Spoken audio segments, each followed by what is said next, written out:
बिस्मिल्लाहिर्रहमानिर्रहीम, अस्सलाम वालेकुम। आज पुतिन ने जो कमाल कर दिया है, उसने पूरी दुनिया में खतरे की घंटियां बजा दी हैं। ये इतना बड़ा झटका है कि यूरोप पूरा हिलकर रह गया। इस शख्स को देखिए, ये बर्तानिया का डिफेंस सेक्रेटरी है। डिफेंस सेक्रेटरी से मुराद ये है जिस तरह आर्मी चीफ होता है, ये वहां पर इतना तगड़ा बंदा है। इसका जहाज आ रहा था पोलैंड से वापस, और वापस जा रहा था यानी ब्रिटिश साइड पर बर्तानिया में। रशिया ने ऐसी टेक्नोलॉजी का इस्तेमाल किया है, उन्होंने उड़ा कर रख दिया इनको 30 मिनट्स तक, 30 मिनट तक इस रेडार को जैम कर दिया, जिस रेडार के थ्रू ये कनेक्टेड था और ये असल में अपनी जगह पर जा रहा था। यानी आप ये सोच ले, बर्तानिया की रॉयल एयर फोर्स को घुटनों पर गिरा दिया है रशियन हैकर्स ने। इन्होंने 30 मिनट तक रेडार सिस्टम जैम कर दिया था, इंटरनेट काम नहीं कर रहा था, ना उनको लोकेशन का पता चल रहा था, ना उनको किसी और चीज का पता चल रहा था। और उसके बाद हंगामी बेसिस पर अल्टरनेट सोल्यूशन निकाल कर उन्होंने लोकेशन को ट्रेस किया। वो हवा में ही घूम रहा था, उसको पता ही नहीं था जाना क्या है। यानी कंट्रोल टावर से भी राब्ता मुनक़ता हो गया, जैम कर दिया उनका पूरे का पूरा सिस्टम। और अगर वो अगले मरहले पर जाते तो अगला मरहला ये था कि जैम करने के बाद वो इसका कंट्रोल अपने हाथ में ले लेते और उसके बाद जहां चाहते इसको मूव करते, ईएमपी हमला कर सकते थे और इसको गिरा सकते थे। ये असल में बर्तानिया ने कहा है कि पुतिन ने हमें दी है वार्निंग, और चेक करने के लिए कि हमारी पावर कितनी है, हम क्या कर सकते हैं। उन्होंने कहा कि आज के बाद ये हमारे लिए इतना बड़ा खतरा हो गया है कि यानी हमारी पूरी की पूरी एयरफोर्स इस वक्त रूस की मोहताज हो चुकी है। ना आपको पता है कि कुछ दिन पहले इन्होंने न्यूक्लियर टेस्ट करना था, वो फेल हो गया था। यानी वो चक्रियां खा खा कर न्यूक्लियर टेस्ट वो घूम गया, और पिछले 12 साल में कई दफा इनके साथ ये हुआ। अब सोचे जरा आप एक मिनट के लिए कि ये कैसी अजीब सूरत हाल है कि इजराइल इस वक्त जंग लड़ रहा है और ये सारे चाह रहे हैं कि किसी तरह पुतिन के साथ लड़ाई कर ले। रूस ने काम ये किया है कि उन्होंने रेडार सिस्टम ही जैम कर दिया है कि ना आपका जहाज आ सकेगा। सोचिए अब हुआ क्या है कि ये सारे अचानक से जंग लड़ने के लिए आते हैं। देखिए असल में रूस ने ये काम किया था, ये यूक्रेन की जंग कैसे लड़ी गई है।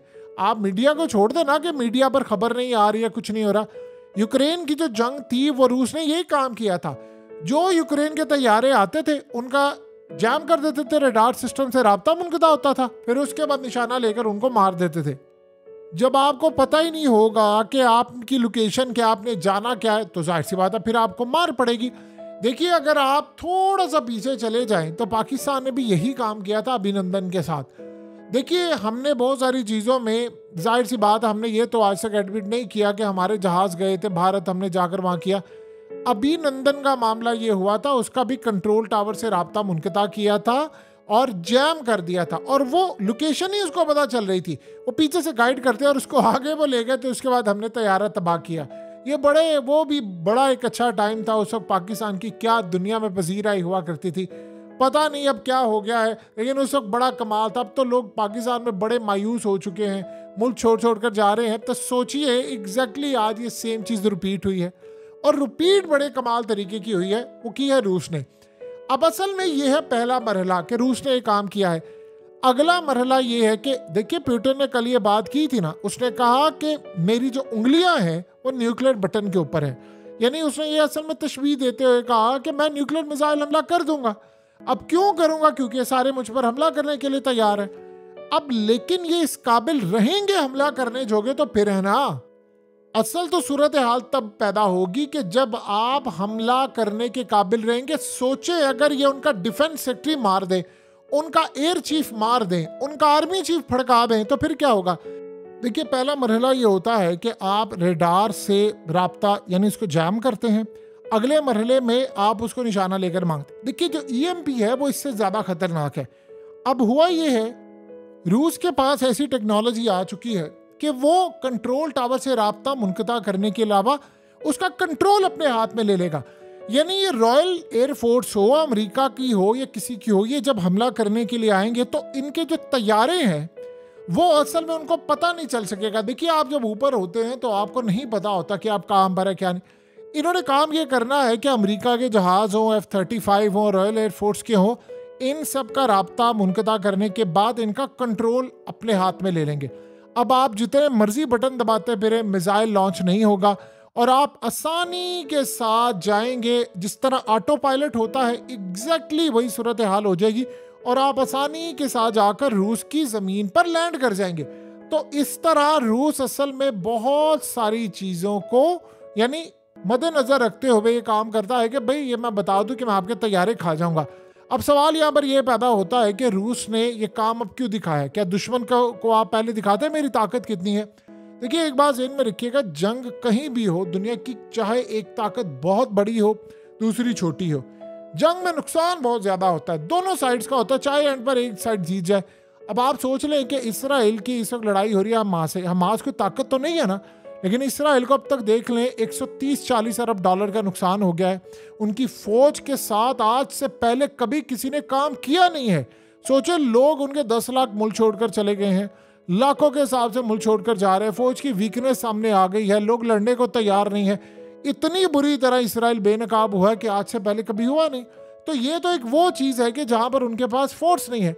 तो सोचे ज़रा कि जब आपकी एयरफोर्स होती है, यानी रूस की लड़ाई हो फ्रांस या किसी और से, तो वो तो जाहिर सी बात है फिर दोनों का नुकसान होगा एंड के ऊपर, चाहे जो मर्जी जीत जाए। अब यूक्रेन का मामला देख ले कि रूस का नुकसान काफ़ी हुआ है, लेकिन एंड पर जंग वो जीत रहा है। अफगानिस्तान के अंदर अमेरिका का नुकसान हुआ और शिकस्त खाकर गया, लेकिन अफगानिस्तान के लाखों लोग उन्होंने मार दिए, कितने कुछ तबाह हुए। यही तो बात अफगान तालिबान ने की थी। उन्होंने कहा था कि देखिए, हम ये जंग जो है वो 100 साल भी लड़ लेंगे, हमारे लिए मसला कोई नहीं है। लेकिन बस दुख इस बात का है कि लोग अपने प्यारों को खो चुके हैं, जो उनके साथी थे। ये जंगें जो हैं उसमें बड़े लोग हमने कब्रों में दफना दिए हैं, जो हमारे अपने थे, यार दोस्त थे, हमारे कोलीग थे, हमने बड़े लोगों को दफना दिया है कब्रों के अंदर। बस इस बात का दुख है, वरना ये जंग हम 100 साल भी लड़ सकते हैं, लेकिन अवाम को अमन चाहिए। तो ये असल में सूरत हाल होती है। अब सबसे बड़ी इस वक्त जो नाकामी है, देखिए, बरतानिया एक एटमी ताकत है, आपकी सारी की सारी एयरफोर्स इस वक्त रूस के पंजे में आ चुकी हुई है। अमेरिका की एयरफोर्स रूस के पंजे में आ चुकी है। अब रूस यहाँ से हाइपरसोनिक मिसाइल मारे और अमेरिका को जाकर वो हिट कर दे, और आप सोच नहीं सकते हो कितना खतरनाक है। अब तो मामला आगे चला गया है, अब तो होशियों का मामला आ गया है। होशियों ने अब हाइपरसोनिक मिसाइल जो बना लिया है, आज जो पूरी दुनिया में तहलका मचा है, उसके पीछे भी ये लोग कह रहे हैं कि उसके पीछे रूस का हाथ है और रूस को कंट्रोल करना पड़ेगा। देखिए, रूस ने अगर इन सारे ममालिक से, ये लोग ओपनली नहीं बताते, लेकिन अमेरिका के कमांडोज, जर्मनी से लेकर तमाम लोग जाकर यूक्रेन में लड़ते रहे थे, लेकिन ये यूक्रेन की जंग जीत नहीं पाए। सो लिहाजा अब हमने सबसे बड़ा जो मार्का इस वक्त देखा है वो यूक्रेन का देखा, उसमें रूस बहुत आगे निकल गया है। अब आपको ये बात समझ आई होगी कि भारत ने रूस के साथ अपने ताल्लुकात क्यों ख़राब नहीं किए।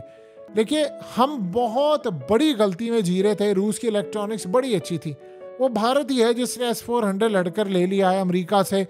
अगर हम आज रूस से सस्ता तेल ले रहे होते, देखिए उस वक्त रूस से जब हमें ऑफ़र किया था तो हमारा प्लान ये था कि हम सस्ता तेल लेते रूस से और IMF को कह देते खैराबाद, और हमें फिर प्रॉब्लम ना होती। क्योंकि देखिए, IMF आपको क्या कहता है, IMF आपको कहता है कि आप तेल की कीमतें कम नहीं कर सकते। आज उन्होंने हमें ये बात की है कि हम चाहे हमें कोई फ्री भी उठकर तेल दे दे तो हम अब तेल की कीमतें कम नहीं कर सकते।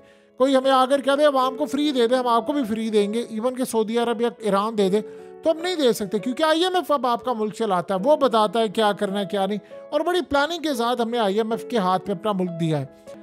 यही वजह है कि अगर हम रूस से ताल्लुकात बनाकर रखते तो रूस हमें पहले तेल देता, गैस, गंदम, तमाम चीज़ें देता, फिर उसके बाद हमें हथियार देता, जहाज़ देता। लेकिन हमें तो सिवाय इस बात के अभी तक कोई परवाह नहीं है अमेरिका क्या सोचता है, अमेरिका हमारे साथ क्या करेगा, अमेरिका क्या करना चाहता है। प्यूटिन असल में बहुत आगे चला गया है। ये तो अभी समझ ले कि उसने एक नमूना पेश किया है। नेक्स्ट सिनेरियो देखिए क्या होगा। नेक्स्ट सिनेरियो ये होगा कि दो तरह से वो हमला करेगा कि जब इतने सारे तैयारे आ जाएंगे तो कुछ तैयारों को तो वो उतार लेगा, कुछ को वो तबाह करेगा। यानी वो तबाही इस तरह होगी कि वो असल में उनके पास इतना टाइम नहीं होगा कि हर तैयारों के, जब जंगों में इतने बड़े आपके यानी जहाज आते हैं, तो वो काम ये करेगा कि इनका कंट्रोल टावर से राब्ता मुनक़ता करने के बाद कंट्रोल करेगा और सीधा ज़मीन पर गिरा देगा, यानी आप क्रैश कर जाओगे। और याद रखिएगा, जब ऐसी सूरत हाल होती है कि आप पूरे का पूरा जहाज टेक ओवर कर लेते हैं, फिर पायलट के बचने वाली सूरत हाल भी नहीं होती। हमने तेजास की सूरत हाल देखी है ना इंडिया के अंदर। अब तेजास के साथ क्या हुआ है? तेजास के साथ वही सूरत हाल हुई है ना कि उन्होंने इन्वेस्टिगेशन करनी शुरू कर दी है कि चाइना ने असल में हमारा जो तेजास है उसको कंट्रोल में लिया और वो क्रैश हुआ है, या उस पर कोई EMP हमला हुआ है। ये असल में वो आप देख रहे हैं। और इनिशियल असेसमेंट जो उन्होंने जारी किया उसके मुताबिक उन्होंने कहा कि पायलट से भी पूछा है, वो कह रहा था कि इंजन फेल हुआ है। और साथ उसने एक और बात की थी कि ऐसा लग रहा है कि तैयारा उसके कंट्रोल से बाहर होकर कोई और तैयारे को टेक ओवर कर गया है। तो जब ऐसी सूरत हाल होती है तो फिर आप समझ लें कि पीछे बैठी कौन सी ताकतें हैं। अब देखिए, असल कहानी ये है कि आपके हाथ से वो चीज़ें चली गई हैं कि अगला ड्रोन मारेगा, आपकी रेंज इतनी होगी, उसकी रेंज उतनी होगी। आपको सिर्फ आज के दौर में 2 तरह की टेक्नोलॉजी चाहिए।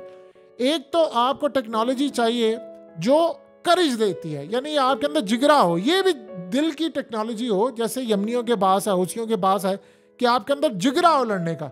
और दूसरा, आपको वो टेक्नोलॉजी चाहिए कि आप अगले के ऊपर साइबर हमला कर सके, कंट्रोल टावर से आप राब्ता मुनक़ता कर सके। बस आप ये काम कर सके। जब आप ये 2 काम करेंगे तो बस आप समझ लीजिएगा कि इस वक्त की सूरत हाल बहुत ज़्यादा ख़तरनाक हो गई है और मामलात काफ़ी हद तक ख़राब हो गए हैं। प्यूटन आहिस्ता आहिस्ता अब अपने पर खोल कर दिखा रहा है। देखिए, एक बात बिल्कुल तय है और ये बात इनको समझ नहीं आ रही। आपको पता है कि इसराइल ने इल्ज़ाम लगाया है कि रूस असल में हमास की मदद कर रहा है, और उन्होंने कहा कि अनकरीब उनको एक एयर डिफेंस सिस्टम देने वाला है। एयर डिफेंस सिस्टम का मतलब है कि आप सारे ड्रोन्स और सारे जहाज तबाह कर सके। जैसे हौसियों ने एयर डिफेंस सिस्टम से एक MQ-9 रिपर ड्रोन तबाह किया है, अमेरिका दोबारा हमला करने के लिए आया नहीं, और जहाँ आता है झूठ मूठ करके चला जाता है। अब आप सोचिए कि रूस की ताकत इतनी बढ़ गई है कि शाम के अंदर वो मैनेज कर रहा है, ये कहते हैं हमास को मैनेज कर रहा है, फिर ये साथ ही इन्होंने कहा था कि हौसियों को भी मैनेज कर रहा है। अगर वो इतने महाजों पर मैनेज कर रहा है कि उन्होंने कहा कि ईरान को भी सैटेलाइट दिया है, तो इसका मतलब है कि रूस की ताकत को आप अंडर एस्टिमेट नहीं कर सकते। यानी कल को वो आपकी पूरी एयर फोर्स को नकारा बना दे, कोई हिजड़ा बना दे आपको कि आप लड़ने के काबिल ना रहे, तो बताए फिर क्या होगा। यानी सोचे, बरतानिया की एयर फोर्स और उसका डिफेंस सेक्रेटरी मरते मरते बचा है। यानी उसका आर्मी चीफ भी ये उड़ा सकते थे, उसका एयर चीफ भी उड़ा सकते हैं। अब सोचे, आज के बाद एयर चीफ जा रहा होगा या आर्मी चीफ जा रहा होगा तो इनके पास बैकअप में क्या है। बरतानिया हो, अमेरिका हो, इन्होंने एक चीज़ सीखी है कि हमने दुनिया के ऊपर राज करना है। टेक्नोलॉजी एक हद तक बढ़ा ली थी, उसके बाद ये असल में बढ़ा नहीं पाए। देखिए, यही तो वो असल में वजह है कि आज अमेरिका पीछे रह गया। ये दुनिया के अंदर हुकूमतें गिराने में मसरूफ़ रहे और दूसरे ममालिक देख लें। बताइए, चाइना ने कितनी हुकूमतें गिराई हैं आज तक? चाइना ने क्या कोई हुकूमतें गिराई हैं? या उन्होंने वहाँ पर कहा है कि जी फलाना बंदा हमें पसंद नहीं था, किसी ने कह दिया हम तुम्हारे गुलाम है, फलाना है। तो इस सूरत हाल में चाइना की कैपेसिटी बहुत ज़्यादा बढ़ गई, और चाइना की कैपेसिटी के साथ साथ उन्होंने ईरान की बढ़ा दी और फिर रूस की भी बढ़ गई। सो लिहाजा अब रूस के पास ऐसी टेक्नोलॉजी आ चुकी है। ये तो अभी शुरुआत है। सोचे, जब वो टेक्नोलॉजी EMP का पूरा हमला होगा और जब इलेक्ट्रिसिटी चली जाएगी, बिजली चली जाएगी, अमेरिका के अंदर, बरतानिया के अंदर आपका ग्रिड स्टेशन जो है वो जल जाएगा, मेल्ट डाउन हो जाएगा, पिघल जाएगा। अब लड़ाई कर सकते हैं। सो अमेरिका को बड़ा शौक चढ़ा हुआ है कि उन्होंने रूस पर हमला करना है। रूस के तो न्यूक्लियर भी तैयार है और न्यूक्लियर के साथ साथ उनकी बाकी पावर भी तैयार है। एक चीज़ बड़ी ज़बरदस्त है और उसको समझ ले, अफगानिस्तान को रूस ने अनकरीब तस्लीम कर लेना है, क्योंकि इतनी पाबंदियां उस पर लग चुकी है। अब उसको पाबंदियां कोई डराती नहीं है। तो उन्होंने अभी हालिया ये बात कही थी कि अब आज भी अमेरिका के ड्रोन्स हमारी एयर स्पेस से आते हैं, और उसने कहा कि एक हमसाया मुल्क हमारे साथ बेवफाई करे। नाम नहीं उन्होंने लिया। अगर इन्होंने अपना एयर डिफेंस सिस्टम S-300 या S-400 लाकर अफगानिस्तान में रख दिया, आप सोच नहीं सकते कि उस दिन के बाद अमेरिका और हमसाया ममालिक अफगानिस्तान के जो भी हैं उनका हाल क्या होगा। सो रूस कोई भी काम कर सकता है, वो अमेरिका के दुश्मनों को सपोर्ट करने के लिए आखिरी हद तक जा सकता है। वैसे भी इस वक्त रूस की जो फैक्ट्रियां हैं, वो मिसाइल बनाने वाली जो कैपेसिटी है वो डबल कैपेसिटी में काम करे, यानी फुल कैपेसिटी से भी ज़्यादा। सो प्यूटिन को आप हल्का ना लें, वो जो कहता है करके दिखाता है। आज उसने आपका कंट्रोल टावर से राब्ता मुनक़ता किया है, कल को उसने आपके जहाज़ गिराने हैं, और परसों आपका पूरी की पूरी एयरफोर्स को क्या पता आपका एयर चीफ उड़ा दे। आपका आर्मी चीफ उड़ा दे, क्योंकि एयरफोर्स ने इसको लेकर जाना होता है, तो वो कुछ भी कर सकता है।